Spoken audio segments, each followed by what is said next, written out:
নমস্কার বন্ধুরা, সবাই কেমন আছো? আজকে মেয়ের আবদারে আমি চিংড়ি মাছের মালাইকারি করব। ওর চিংড়ি মাছ খুব পছন্দের, সেটাই করব আজকে। প্রথমে আমি চিংড়ি মাছগুলো ছাড়িয়ে ধুয়ে রেখেছিলাম আগে থেকেই, সেটাই ভেজে নিচ্ছি। একটু হালকা লালচে লালচে করেই ভাজবো। এখানে ইনগ্রিডিয়েন্টস কিছু নিয়ে নিয়েছি আমি। নারকেলের দুধ বের করে নিয়েছি, আর পেঁয়াজ পেস্ট করে রেখেছি আড়াইটা, আর আদা আর কাঁচা লঙ্কা বেটে নিয়েছি, আর ফোড়নের জন্য আছে তেজপাতা আর গরম মশলা। ভাজা হয়ে গেছে। এবার এক জায়গায় দেখেছিলাম এই চিংড়ি মাছ ভাজার পর যে তেলটা একটু তুলে রেখে দিতে, সেটাই তুলে রাখলাম আমি। এবার ফোড়ন দিয়ে দিলাম আমি তেজপাতা আর গরম মশলা।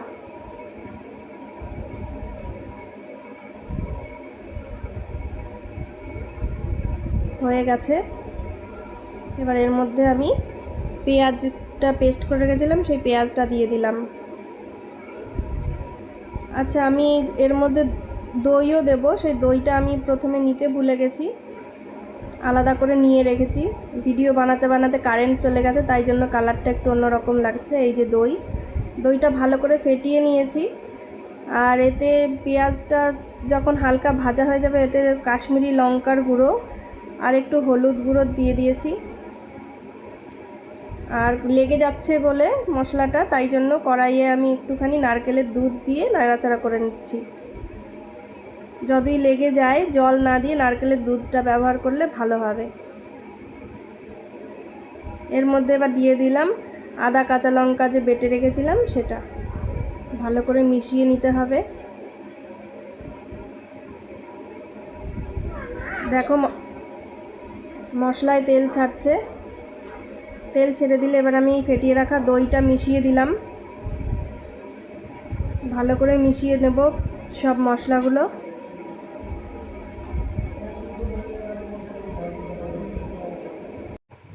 ভালো করে মিশিয়ে নেওয়ার পর এবার আমি একটু লবণ দিয়ে দিলাম।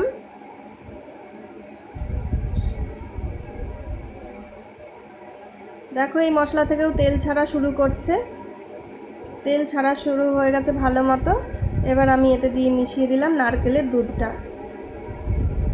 নারকেলের দুধটা ভালো করে মিশিয়ে নেব।